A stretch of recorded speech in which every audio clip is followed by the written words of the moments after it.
Акционерная компания «Железные дороги Якутии» является на сегодня единственной транспортной отраслью в республике, ежегодно увеличивающей объемы перевозок. Компания имеет собственный эксплуатационный парк магистральных и маневровых тепловозов, грузовые дворы и контейнерные площадки по станциям Алдан и Томот, оснащенные грузоподъемными механизмами и складскими помещениями. Сегодня компания имеет все возможности для дальнейшего роста. Но давайте вернемся к истории, к 1995 году. В то время продолжалось строительство Амуро-Якутской магистрали. Для осуществления строительства было создано Министерство по делам АЯМа. Эта структура, которую возглавлял Дмитрий Дмитриевич Трофимов, и выполняла все необходимые функции. 90-е годы были трудными. Строительство буксовало, не хватало средств, уставали люди, не было зарплаты. Большого усилия стоило команде Дмитрия Дмитриевича согласовать и довести до логического завершения выход распоряжения правительства Российской Федерации, которое дало строительству новое дыхание. В целях завершения строительства железнодорожной линии Беркатит-Томот-Якутск правый берег Лены принять предложение Госкомимущества России, правительства Республики, Министерства путей сообщений России, Министерства экономики России о создании открытого акционерного общества с передачей ему функций заказчика по строительству указанной железнодорожной линии, освободив от этих функций МПС России и правительство Республики. Поручить Госкомимуществу России и правительству Республики осуществить необходимые действия по созданию открытого акционерного общества с включением в уставной капитал госимущества в виде незавершенного строительства железнодорожной линии Беркатит-Томот-Якутск. Тут 645 миллионов незавершенного строительства вкладывается в уставный капитал акционерного общества. И поэтому, конечно, это акционерное общество стало заказчиком, взяло на себя функции Министерства путей сообщения России и правительства Республики Саха-Якутия. И вы можете себе представить, какая, так сказать, была мера ответственности, как бы ни было трудно, по моральной, психологической обстановке, по тому, что нас несколько раз во все финансирования закрывали в течение календарного года. И приходилось, так сказать, значит, был случай такой, что мы платили заработную плату транспортным строителям, натуроплатой. Было парадоксальное явление, что республика финансирует, дорога строится, а водит другой дядя и диктует нам условия, как нам жить, понимаете? И поэтому, когда мы все это поменяли, и вот с 1 июля, значит, приказом тогда начальника, значит, Байкало-Амурской железной дороги, значит, Бабаева, значит, был подписан с нуля 1 июля 1997 года перевозочным процессом будет заниматься акционерная компания. Для этого мы получили лицензии, получили все остальные дела. И, значит, а сегодня мы уже перерабатываем около 2 миллионов тонн груза. И сегодня мы считаем, что в то время заложили возможность жить и работать, значит, акционерному обществу. Приход железной дороги – это, будем говорить, ключ освоения всех территорий, независимо там расстояния и так далее. На сегодня по железной дороге, которая работает безостановочно 365 дней, все 24 часа, перевозится 87% всех грузов России, а в Якутии эта цифра составляет пока 27%. И вы понимаете, что это далеко не предел. Став генеральным директором открытого акционерного общества «Железные дороги Якутии», Дмитрий Дмитриевич довел железную дорогу в 95-м до Куранаха, в 97-м до Томота. Начиная с 70-х они шли километр за километром, в жару и в стужу. Сколько было не съедено хлеба, сколько спето песен, осуществляя мечту и ведя дорогу в будущее. Вместе с ними Геннадий Матюшин, Игорь Никонов, Василий Завородский, Людмила Ефремова и многие другие. В 2002 году произошла смена руководства. Компанию возглавил Александр Дудников. Принято решение о передислокации компании в город Алдан. Открытое акционерное общество становится первой компанией в республике, которая переезжает из столицы непосредственно на место действия. Начинается планомерная подготовка кадров. Уже есть 5 выпусков, но все равно молодых специалистов не хватает. Компания продолжает обучать выпускников республики в Сибирском и Дальневосточном государственных университетах путей сообщения. Одним из выпускников, который успешно работает в компании и руководит практически своими сокурсниками, начальник службы перевозок Центральной диспетчерской, потомственный железнодорожник Николай Томилов. Всегда рядом и его супруга, поездной диспетчер Евгения. В свое время, конечно, очень трудно тогда было и с поступлением.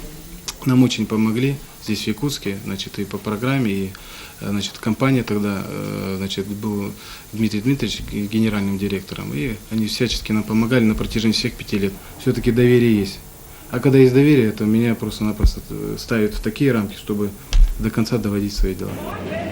После запуска в 2004 году пассажирского движения компания работает по жесткому графику. У нас 4 нитки в графике и отправляем грузовые поезда. Значит, это ведет к тому, что, во-первых, уже за эти 2 года, как вот вы спрашиваете, конечно, тут труднее было работать тогда, потому что по накоплению, когда вагоны ходили, это хаотически. А теперь мы эти работаем, раз мы одели все погоны, форму, это дисциплина, и мы четко по графику вводим поезда. Работает молодежь и в локомотивном депо в Алдане. Здесь набирают ремонтные бригады слесарей и помощников машинистов. Коллектив намеренно формирует из местных кадров. В локомотивном депо производят техническое обслуживание тепловозов. И в скором времени, когда будет запущена 3-я очередь в депо, понадобятся новые специалисты. Основной задачей локомотивщиков является безопасная перевозка пассажирских и грузовых составов, нормальное техническое состояние тепловоза. Значит, есть специальный у нас график постановки тепловозов на ремонт и обслуживание. В данном случае, значит, пассажирский локомотив проходит техническое обслуживание, значит, называемое его ТО-2, значит, и готовится под пассажирский поезд. Значит, после прохождения технического обслуживания, снабжения, локомотив пойдет под поезд. Значит, что касается грузового локомотива, значит, к сожалению, случаются и неисправности на линии. Значит, сейчас эту неисправность практически уже устранили. Как бы время идет, все это уходит, и вот необходимо, значит, дополнительно запасные части. Значит, но техника, я повторюсь еще раз, техника морально стареет. То есть и предугадать все невозможно. Для этого и учим локомотивные бригады выходить из положения в любой ситуации. Поэтому и квалификация локомотивных бригад, помощников машинистов, значит, намного, будем так, не скажем, что сильно намного, но немножко выше, чем у слесарей. Локомотивные бригады, находясь на линии, обязаны выход из положения найти в кратчайшее время. То есть время идет, говорит, счет идет на минуты. Этим летом компания провела тендер, по итогам которого совершенно новые экономичные дизели для якутских тепловозов будет поставлять американская компания General Electric. Устанавливать их будут и наши мастера. От нас очень многое зависит сейчас. Тут, в том плане, что как мы отремонтируем тепловоз, так он выйдет на линию. А выйдя на линию, там уже нету ни слесарей, никого, чисто остается бригада. Те старые тепловозы были мощностью 1200 лошадей, а эти уже 3000 каждая секция, вот, даже отсюда. Коллектив есть, вы сами видите, молодой, до 35 где-то лет. Конечно, перспективы здесь есть, можно работать. Сложновато, но работать можно. На современном этапе для осуществления своей деятельности компании получены практически все виды лицензий. Железная дорога Якутии входит в прямое сообщение с общей сетью российских железных дорог. И посему грузы перевозят во всех видах подвижного состава из любой точки страны, включая страны СНГ. Большая часть клиентов уже перешла со станции Беркатит на станции Тамут и Алдан. Это связано со строительством дороги до Якутска. Теперь народно-хозяйственные грузы доставляются гораздо ближе, что, несомненно, выгодно для якутских грузополучателей. Конечно, не все просто складывается. При полной загрузке в 4 миллиона тонн железнодорожные линии компании загружены пока не полностью и, соответственно, несут убытки. Но работа кипит. Большую поддержку компания оказывает правительству республики. Благодаря усилиям президента республики и правительства республики, значит, осуществляются значительные инвестиции ресурсов в строительство железнодорожной линии. И инфраструктура наша становится все более и более оснащенной. Надеемся, что в частности и угольные разрезы Южной Якутии, и клиенты, которые до сих пор не перешли к нам на обслуживание по завозу народно-хозяйственных грузов, надеемся, что перейдут к нам в связи со строительством дороги дальше на север. Хочется поздравить весь коллектив с десятилетием. Это значительное событие в жизни компании, 10 лет. Основную часть доходов составляют грузовые перевозки. Сегодня по железной дороге перевозится около 2 миллионов тонн народно-хозяйственных грузов в год. 4 основные станции Нерюнгри, Грузовая, Алдан, Куранас и Тамот осуществляют грузовые и коммерческие операции. К железной дороге примыкает 18 подъездных путей. За заходом и оформлением грузов следит и отдел грузовой и коммерческой работы. Для железной дороги Якутии, для нашей компании, это основные доходы от грузовых перевозок. Для того, чтобы правильно перевести груз, правильно взыскать все тарифы и платежи за перевозки грузов, мы заключаем договоры с грузоотправителями. Договоры у нас на перевозку грузов, на перевозку и переработку грузов. По сравнению с прошлым годом, вот за 6 месяцев этого года, у нас перевозки в контейнерах выросли в 1,87 раза. Они растут у нас из месяца в месяц, и это нас, конечно, радует. Свою компанию я чувствую ее боль, я чувствую ее какие-то проблемы, я чувствую задачи, которые перед ней стоят, я чувствую ее радости. И вот она вот для меня это просто родное существо. В какую бы точку страны ни следовал груз, его сохранность также лежит на плечах компании. Здесь главное внимание, бдительность, потому что каждое слово, каждая запятая в оформлении наших документов может нести за собой материальную ответственность. Или нашей дороги, или других дорог, на которых произошло какое-то нарушение. У нас сейчас такая перспектива хорошая дойти до Якутска, а это очень интересно, это нельзя пропустить. На грузовых дворах станции Алдан, Тамут работа ведется в 2 смены.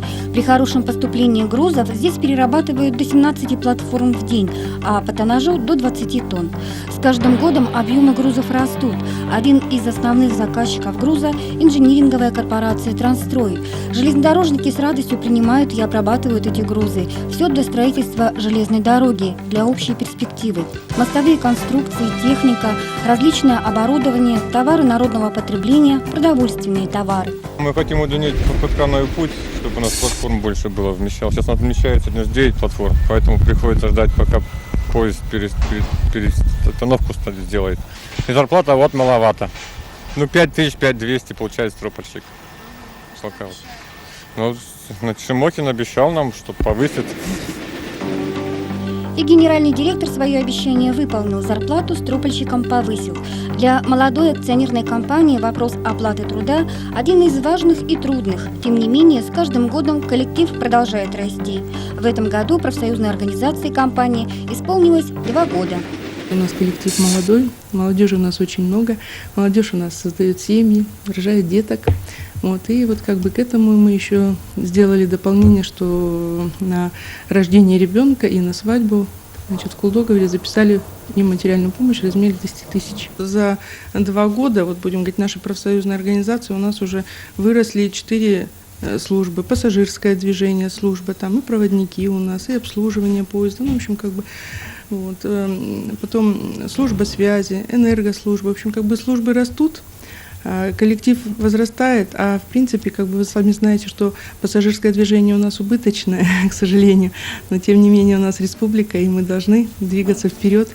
Мы зависит все от перевозочной базы, от наших перевозок, и поэтому, конечно, сейчас изыскиваем резервы. Наш генеральный директор Шимохин Василий Владимирович, он, старается всячески сейчас готовить эту финансовую базу, изыскивает резервы, беседует с людьми, пытается наладить наше финансовое положение. Глядя со стороны на работу железнодорожников, не думаешь о проблемах, все кажется спорится, работа выполняется четко и по команде. У компании впереди новые победы, а ведь было время, когда мы были в этом не уверены, были к этому не готовы, откладывали на будущее и ждали десятилетия. Сегодня ситуация кардинально изменилась, на что были века, остались дни.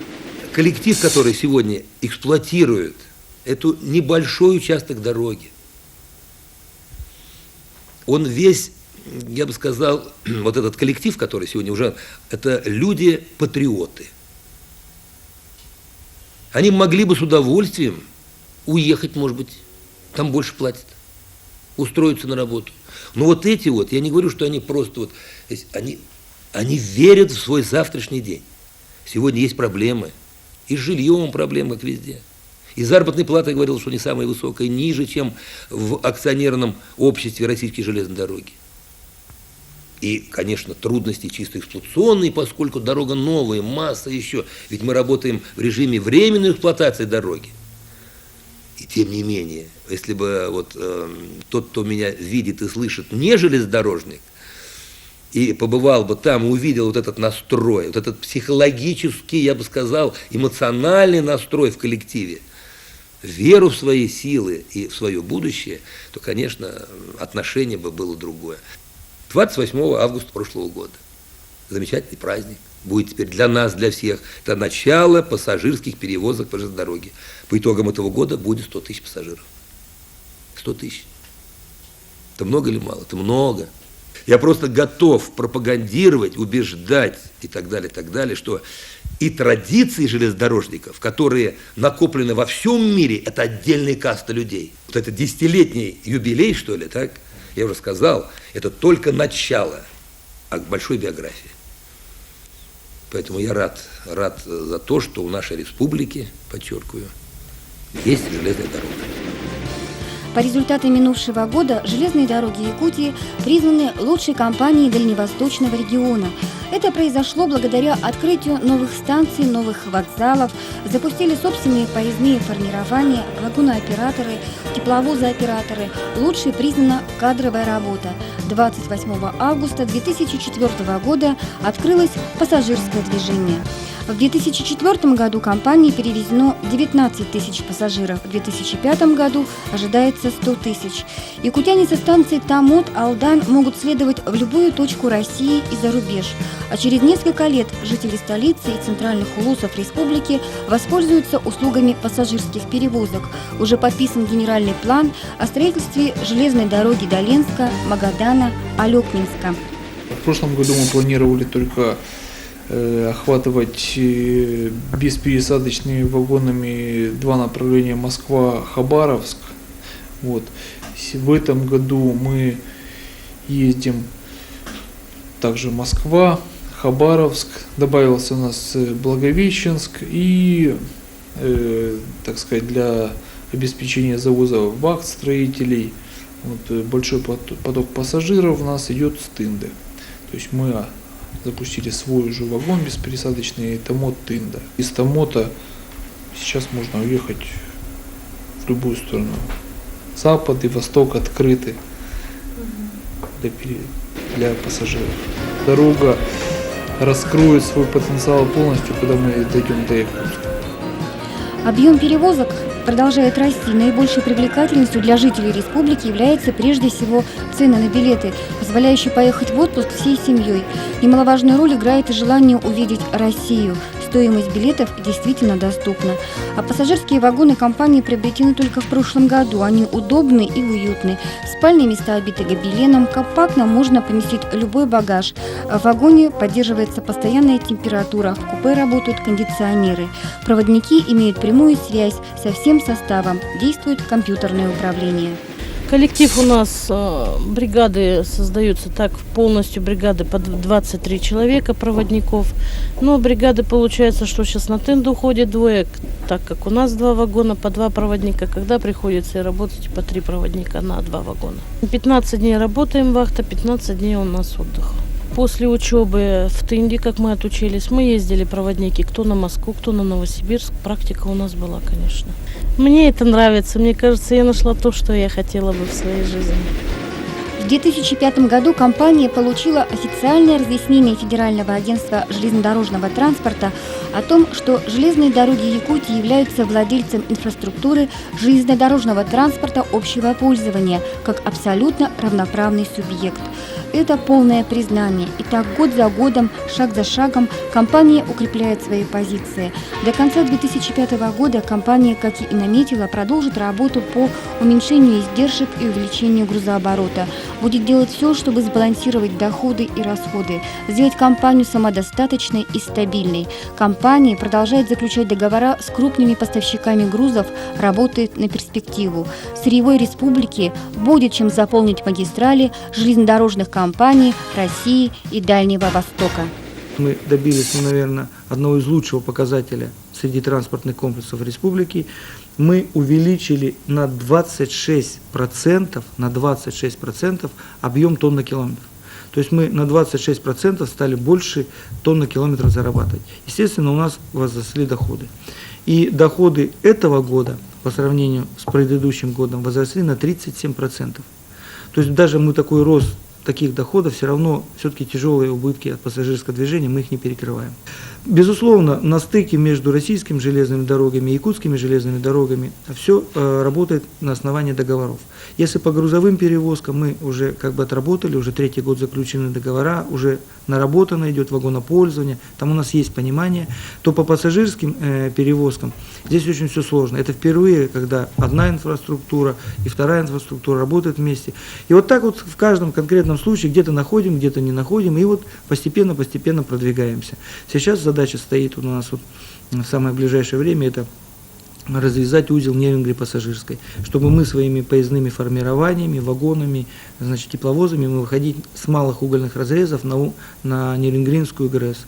Мы сейчас эксплуатируем участок 400 километров, это всех путей, и если брать ровно до станции Томот, это 360 главного хода. Плюс 430 километров до Кердема и еще порядка 100 километров до Нижнего Бестяха.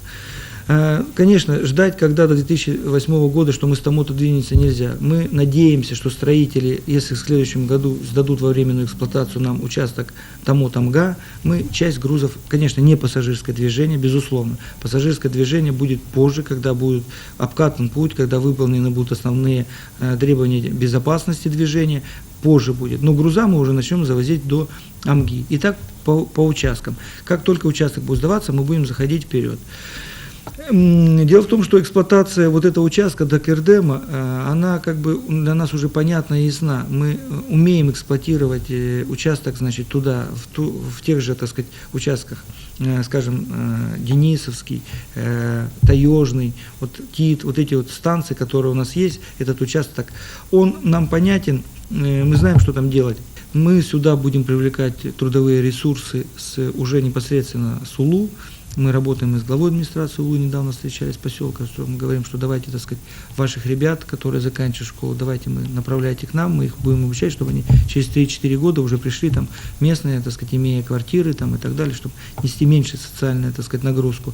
Мы будем уже активно работаем и с главой Мегенгаласского района, и с добрянцем Кангаласского района, которые, уже мы входим в том, чтобы кадры туда, на железную дорогу, готовить уже сейчас в Якутске, в Покровске, и они будут с той стороны закрывать вахтами этот наш участок. Мне бы хотелось сказать о том, что к железной дороге нужно относиться как к чему-то постоянному. Это структура и это вид транспорта, который заходит и будет работать вечно. Круглые сутки, долго, и учитывая наши большие просторы нашей республики, сложные климатические условия, это будет таким стабильным транспортом. Раз такой вид деятельности, то и должен быть стабильный коллектив.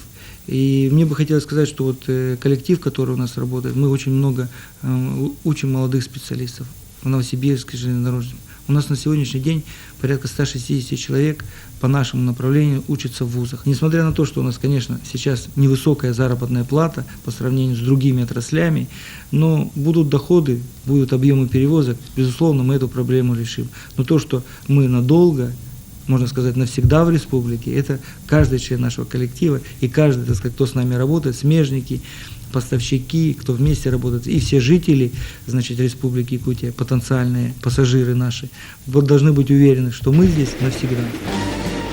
За прошедшие 10 лет акционерная компания «Железные дороги Якутии» освоила 360 километров главных путей, 14 станций и разъездов, 2 грузовых двора, локомотивное депо, работает 13 локомотивов, 7 пассажирских вагонов, 2 железнодорожных вокзала на станциях Алдан и Тамот, открыто пассажирское движение. За эти годы перевезены миллионы тонн народно-хозяйственных грузов. Продолжается работа по увеличению их объемов. Правительством Республики Саха-Якутия разработана государственная целевая программа по развитию транспортного комплекса Республики Саха-Якутия на 2005-2010 годы и прогнозный до 2015 года. Ключевым моментом программы является строительство железнодорожной линии до Якутска. На реализацию этой задачи предусмотрено 59,5 миллиарда рублей. С открытием движения железной дороги до Якутска в корне изменится география грузопотока и распределение их между видами транспорта. Продолжается разработка технико-экономического обоснования по строительству железнодорожной нитки со станции Лена Иркутской области до НЭПа и по предложению правительства республики до Витима и Ленска. Еще одна нить будет приведена до Эльгинского месторождения. Следующая перспектива – Магадан. Трудовой коллектив открытого акционерного общества акционерной компании «Железные дороги Якутии» в год своего десятилетия имеют хорошие перспективы на будущее. В добрый путь!